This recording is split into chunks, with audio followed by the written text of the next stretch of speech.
이에 모세와 모든 선지자들의 글과 글로 시작하여 모든 성경에 쓴 바 자기가 가는 곳을 자세히 설명하시니 그들이 서로 말하되 길에서 우리에게 말씀하시고 우리에게 성경을 풀어 주실 때 우리 속에서 마음이 뜨겁지 아니하더냐 하고 누가복음 24장 27절 32절 말씀이었습니다. 성도 여러분, 이곳은 제가 가끔 올라와 기도하는 산 정상입니다. 제가 좀 젊었을 때 교회가 예배당이 여관 빌딩 숲에 있었습니다. 그래서 소리내서 기도하고 부르짖어 기도하고 싶은데 기도할 수가 없어서 공원이나 산에서 기도하면 좋겠다 싶어서 가까운 산을 물색하던 중에 이곳에 와 보니까 너무 산이 아담하고 시내가 내려다 보이고 또 산 정상이고 해서 너무나 좋았습니다. 그래서 낮에 이곳에서 기도하기로 결정하고 하나님께 기도하고 내려갔다가 밤 12시에 이곳에 올라왔습니다. 올라오는데 낮에와는 상당히 다르게 너무나 무서운 거예요. 그렇게 산이 깊고 높고 골짜기가 어둡고 너무 두려운 곳입니다. 가끔 목사님들과 같이 기도하러 왔는데 그것은 저 아래 계곡에서 약수터에서 기도하고 혼자 밤에 올라오니까 너무 무서운 겁니다. 그리고 그 순간에 떠오르는 이야기가 있는데 그것은 무엇이냐면 귀신은 밤 12시에 강하게 역사한다는 말이 생각이 난 겁니다. 그리고 쥐를 연구하는 친구도 있었는데 그 친구가 하는 말이 산 꼭대기는 기가 똘똘 뭉치고 밤에 기가 세다는 거예요. 참 기가 똘똘 뭉치는 자리에다가 밤 12시니까 그렇게 두려울 수가 없어요. 올라올 때는 못 모르고 올라왔지만 알고는 저 시커먼 계곡을 내려갈 수가 없는 겁니다. 너무 두렵고 떨리는 그 순간인데 그때 생각나는 말씀이 있었습니다. 마태복음 28장 20절 말씀이에요. 볼지어다 내가 세상 끝날까지 너희와 항상 함께 있으리라 하시는 그 말씀이 생각나는데 거기서 항상이라는 그 말씀이 탁 떠오르는 거, 마음에 꽂히는 겁니다.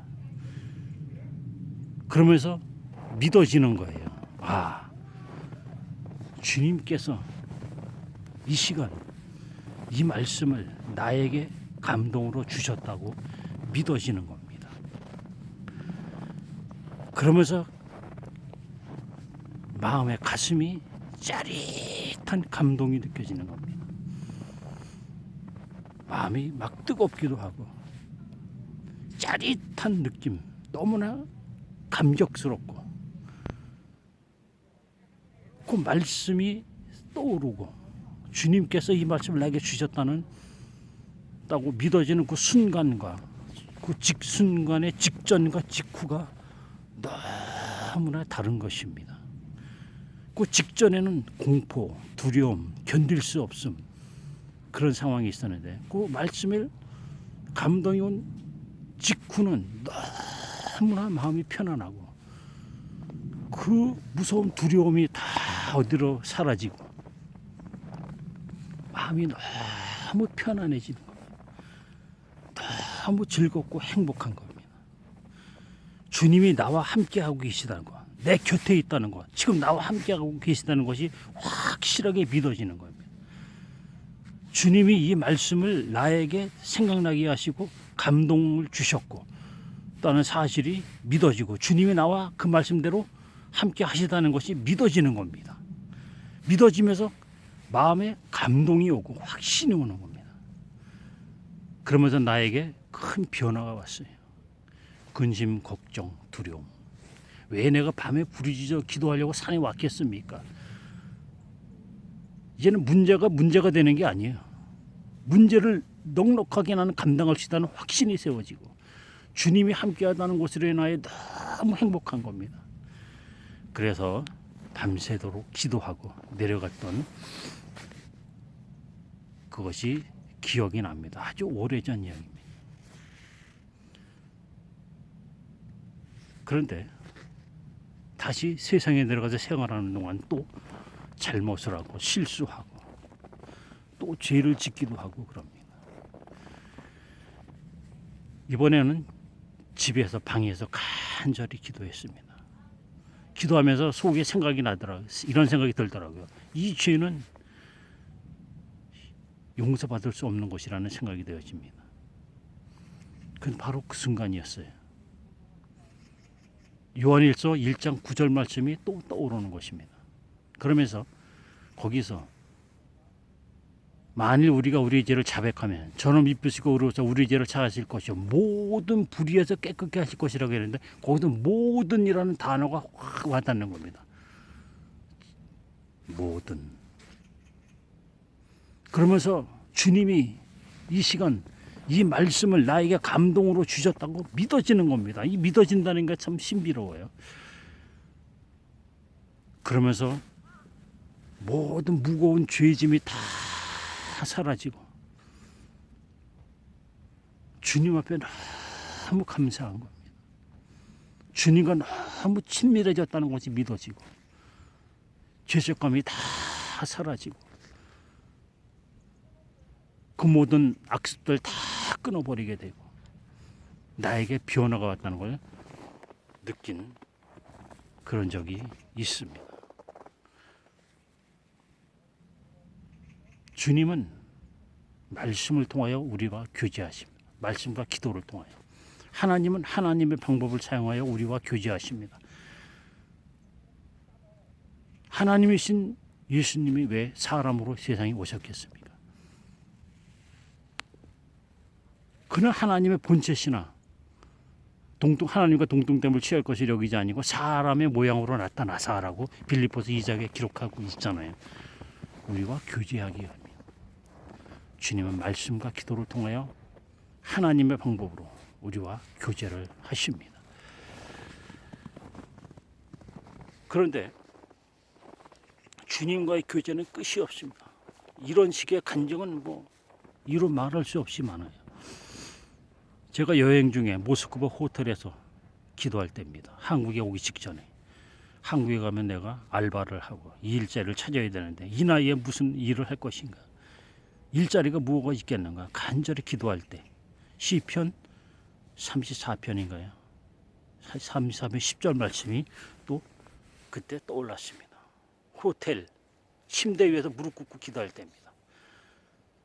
젊은 사자는 굶주릴지라도 여호와를 찾는 자는 모든 좋은 것에 부족함이 없으리로다. 그 말씀이 막 떠오르면서 믿어지는 거예요. 주님이 이 말씀을 내게 감동으로 주셨다는 것이 믿어집니다. 아, 주님이 말씀으로 응답해 주셨구나. 분명히 나에게 좋은 일이 있을 것이다. 그리고 국내에 와서 좋은 곳에 취업이 됐습니다. 이루 말할 수 없이 많아요. 집에서 또 기도할 때입니다. 방에서 누워서 기도했습니다. 서서 일하든 누워서 하든. 내가 너무 나의 신앙이 예수 중심이 아닌가. 성삼위자 하나님은 동등하신데 너무 예수 하는 거 아닌가 하는 그 생각이 들었는데 누워서 간절히 그렇게 기도하며 누워 있을 때 그때 또 주님이 주신 말씀이 있어요. 요한복음 15장 4절 말씀입니다. 내 안에 거하라. 나도 너희 안에 거하리라. 이문수 두려워하지 말고 너 주님을 향한 예수를 향한 너의 그 열정과 사랑은 지극히 정상적인 것이고 네가 그 믿음을 끝까지 가지고 있을 때 나도 너희 안에 있어서 너를 지켜줄 것이니까 두려워하지 말라는 말씀으로 받아들여집니다. 마음이 평안해졌고 그리스도인이란 어떤 사람인지에 대해서 좀 더 깊이 깨닫고 이해하는 계기가 되었습니다. 주님과의 교제는 꼭 산에서만 또 공포의 순간이라든지 위기의 순간에만 있는 것이 아닙니다. 일할 때였습니다. 내가 지게차를 타고 일을 합니다.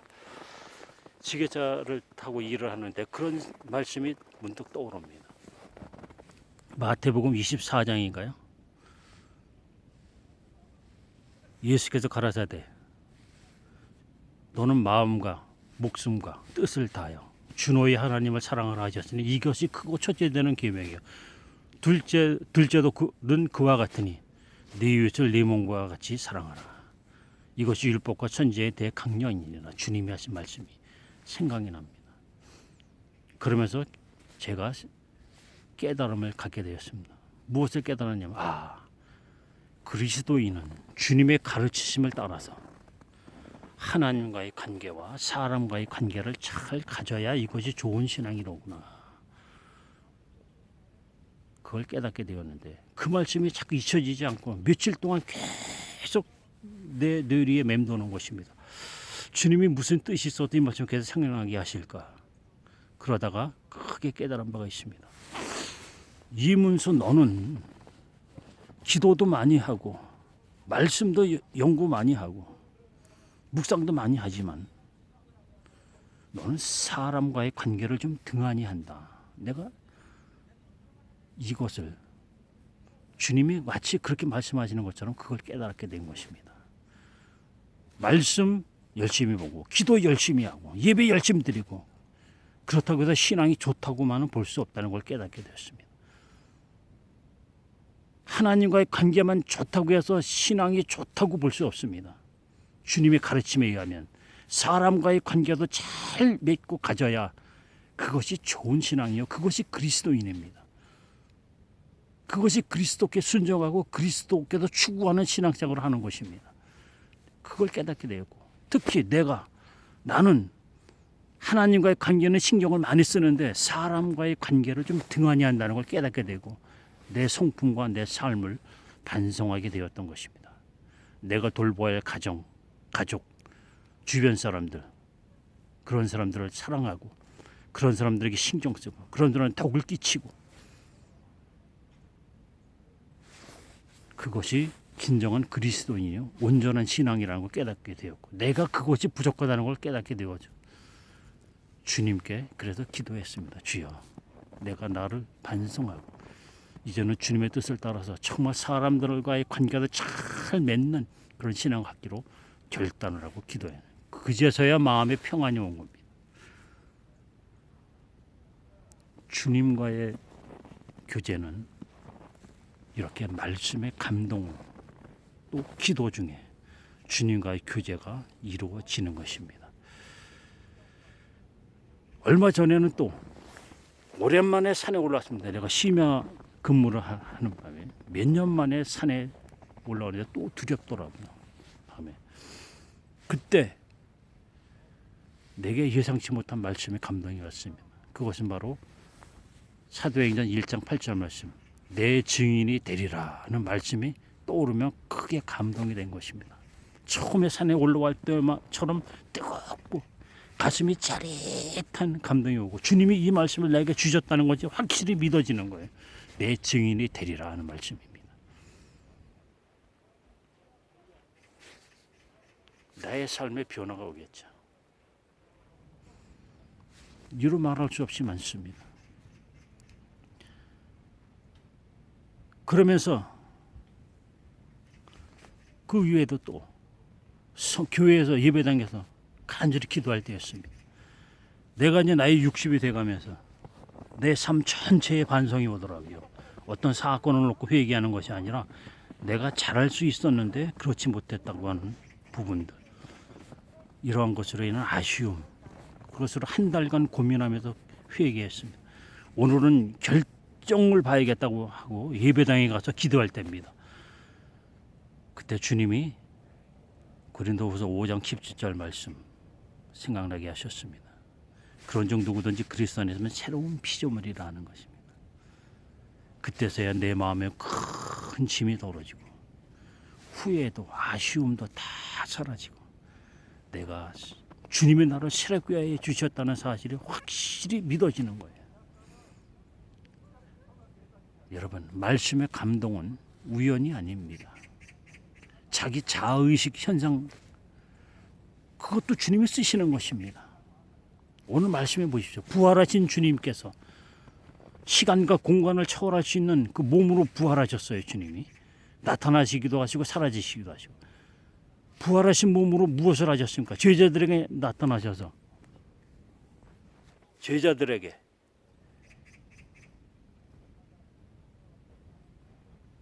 모세의 글로부터 시작하여 선지자의 글로부터 모세의 글과 선지자의 글로부터 시작하여 모든 성경에 쓴 바 자기에 관한 것을 말씀하시고 말씀 풀어주실 때 제자들이 마음이 뜨거워졌다 그랬습니다. 이해하도록 풀어주시고 마음에 뜨거운 감동도 주셨습니다. 주님께서 그렇게 하시다가 그 몸으로 그 부활한 몸으로 그대로 승천하셨습니다. 하늘로 오르셔서 보이지 않게 되었다고 주님의 최종적인 모습을 성경은 묘사하고 있습니다. 보이지 않게 되었어요. 주님이 부활하신 그 몸으로. 지금 어제나 오늘이나 영원토록 동일하신 주님 예수라고 히브리서 13장 7절 8절 말씀에 기록하고 있습니다. 주님은 그때 그 모습 보이지 않지만 지금도 그 일을 하고 계시는 것입니다. 우리에게 말씀이 생각나게 하시고 성령을 통하여 영적으로 말씀이 생각나게 하시고 말씀이 느껴지도록 감동을 주시면서 우리와 교제를 이루십니다. 주님과의 교제가 바로 이것입니다. 요한일서 1장 3절에 보면 우리의 교제는 우리의 사귐은 아버지와 그의 아들 예수 그리스도와 더불어 누리는 것이라고 분명히 기록하고 있습니다. 주님과의 교제라는 이 말, 이 언어 여기에는 신학적으로 교리적으로 정립해야 될 많은 과제도 남아 있습니다. 신학적으로 정리해야 할 부분도 있습니다. 어찌되었든 우리는 말씀과 기도를 통하여 주님과 교제하는 사람들, 이것이 그리스도인입니다. 이것이 없으면 그리스도인이 아닙니다. 여러분, 지금 비대면 예배 때문에 난리입니다. 정치인들을 막 손가락질하고 그런 사람들도 있습니다. 욕하는 사람들도 있습니다. 왜 예배를 못 드리게 하냐입니다. 예배하기 전에 먼저 짚고 넘어갈 것이 있습니다. 당신은 삶의 현장에서 주님과 교제를 어떻게 나누고 계십니까? 어제, 오늘 당신은 삶의 현장에서, 당신의 집에서, 당신의 직장에서, 삶의 현장에서 주님과 어떤 교제를 나누었습니까? 예배하기 전에. 예배 중요합니다. 드려야 됩니다.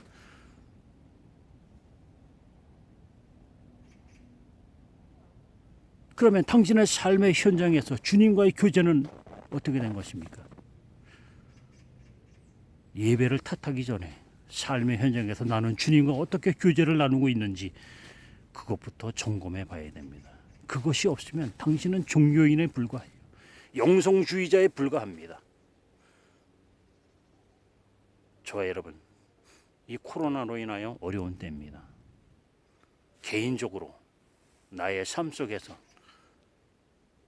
나는 주님과 어떻게 교제를 나눌 것인가 다시 한번 뒤돌아보시고 오늘 말씀을 깊이 묵상해 보면서 주님과의 교제로 충만해지고 풍성해지고 그리스도인은 그리스도의 제자라는 뜻입니다. 그리스도와 교제하며 동행하며 주님을 따르는 제자의 삶에 성공하시고 승리하시고 열매를 맺으시는 저와 여러분 되기를 주님의 이름으로 축원합니다. 할렐루야. 아멘.